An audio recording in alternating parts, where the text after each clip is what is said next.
মাননীয় স্বরাষ্ট্রমন্ত্রী গুম থেকে ফিরে তিনি এস আলমের গাড়িতে চড়ে সম্বর্ধনা নিয়েছিলেন। নিন্দুকেরা বলে সেজন্য গতকালকে তিনি এস আলমের নাম দেননি। যার নুন খেতে হয় তার তো কিছু গুণ খেতে হয়। যাক, সেদিকে যাচ্ছি না। মাননীয় স্পিকার, আমাদের মাননীয় প্রধানমন্ত্রীও দীর্ঘদিন বিদেশে প্রবাসী জীবনযাপন করতে হয়েছে। মাননীয় স্বরাষ্ট্রমন্ত্রী গুম থেকে ফিরে তাকেও সেই ইন্ডিয়াতে প্রবাসী জীবনযাপন করতে হয়েছে বাধ্য হয়ে। তবে সকলের তো তার মতো রাজকপাল না। তিনি ফিরে এসেছিলেন, বিরচিত সম্বর্ধনা পেয়েছিলেন, আবার তিনি এস আলমের গাড়িতে চড়ে সম্বর্ধনা নিয়েছিলেন। যাক, সেদিকে যাচ্ছি না। নিন্দুকেরা বলে সেজন্য গতকালকে তিনি এস আলমের নাম দেননি। যার নুন খেতে হয় তার তো কিছু গুণ খেতে হয়। যাক, সেদিকে যাচ্ছি না। মাননীয় স্পিকার, আমাদের প্রত্যেকটা যে মিশন রয়েছে সেখানে আমাদের একটি শাখা রয়েছে যেখানে আইনগত সেবা দেওয়া হয়। বিভিন্ন সমস্যা যেগুলো রয়েছে, যারা শ্রমিক রয়েছেন তাদের সমস্যা সমাধান করার জন্য একটি শাখা রয়েছে, কিন্তু সেটা শুধু নাম সর্বস্ব শাখা। আমাদের শ্রমিকেরা বিদেশে অতিরিক্ত কর্মঘণ্টা পালন করছে, ঠিকমতো মজুরি পাচ্ছে না, ন্যূনতম মজুরি পাচ্ছে না, কর্মক্ষেত্রে নির্যাতনের শিকার হচ্ছে। আমাদের সেই শাখাগুলো কোনো ব্যবস্থা নিতে পারছে না। আমার যেটা প্রস্তাব হবে, প্রত্যেকটি বৈদেশিক শাখায় একজন করে আইনজীবী নিযুক্ত করা হোক।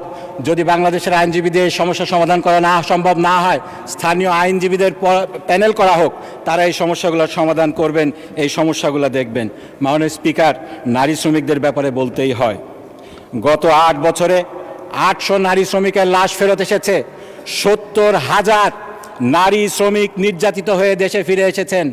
আমরা আইনগত কী ব্যবস্থা নিতে পেরেছি?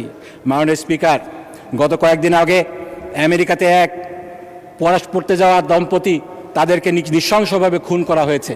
তাদের লাশ দেশে ফেরত এসেছে, এজন্য সরকার উদ্যোগ নিয়েছে, এজন্য ধন্যবাদ জানাতে চাই। কিন্তু সেই পরিবারটিকে সেই সিভিল এবং ক্রিমিনাল রেমিডির জন্য কী ব্যবস্থা নেওয়া হয়েছে, এই বিষয়টি আমি প্রবাস কল্যাণ মন্ত্রণালয়ের যিনি দায়িত্বপ্রাপ্ত আছেন তাদের কাছ থেকে জানতে চাই।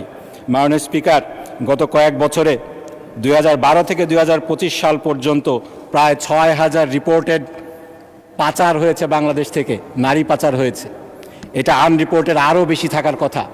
এই নারী পাচার রোধে, মানব পাচার রোধে, এই মডার্ন স্লেভারির যে বিষয়টা রয়েছে, এই বিষয়ে আমরা কি করছি এটা আমাদের ভেবে দেখা দরকার। মাননীয় স্পিকার, আমি এরপরে দীর্ঘদিন যুক্তরাজ্যে ছিলাম, যে যুক্তরাজ্যে আমাদের দেশের প্রায় 5 থেকে 7 লক্ষ লোক বাস করে। আমার এক মুরব্বী ঠাট্টা করে বলতেন, তোমরা যারা ইউরোপের উন্নতর দেশে থাকো, আমেরিকাতে থাকো, তোমরা প্রবাসী না, তোমরা নিবাসী। কারণ তোমরা তো দেশে ফিরে আসবে না, সেটাকেই তোমরা তোমাদের দেশ মনে করো। মাননীয় স্পিকার, আমি ফিরে এসেছি। আমার মতো অনেকেই ফিরে আসতে চায়, কিন্তু তারা ফিরে আসতে ভয় পায়। আমাদেরকে চিহ্নিত করতে হবে, এই ভয় শুধু জানের ভয় না, এই ভয় সম্মানের ভয়। এই ভয় ভালোভাবে বেঁচে থাকতে পারবে কিনা সেই ভয়। আমাদের যে দেশ থেকে যে ব্রেন ড্রেন হয়ে যাচ্ছে পাশ্চাত্য বিশ্বে, এটার কারণ কি?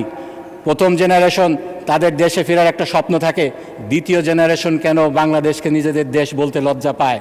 আমরা দেখেছি, আমি নাম নিতে চাই না, আমাদের একজন দ্বিতীয় জেনারেশনের প্রবাসী কিংবা নিবাসী পার্শ্ববর্তী একটি দেশে বিলিয়ন বিলিয়ন ডলার তিনি ইনভেস্ট করছেন। আমাদের দেশকে কেন বেছে নিচ্ছেন না, সেটা আমাদেরকে ভেবে দেখতে হবে। মাননীয় স্পিকার, সেজন্য আমি যেটা প্রস্তাব করতে চাই, এই বিষয়টাকে টপ প্রায়োরিটি ধরে একটি সংসদীয় টাস্কফোর্স গঠন করা হোক। প্রবাসীদের সমস্যার সমাধান আরও একটা রয়েছে, আমি খুব সংক্ষেপে যেটা বলতে চাই। দীর্ঘদিন প্রবাস থেকে যখন তারা দেশে ফিরে আসেন, তারা যেহেতু দীর্ঘদিন প্রবাসে থাকেন, এখানের সমাজে তাদের ইন্টিগ্রেশনের সমস্যা হয়, অর্থনৈতিক পুনর্বাসনের সমস্যা হয়। এই সমস্যার সমাধানের জন্য আমাদেরকে ব্যবস্থা নিতে হবে।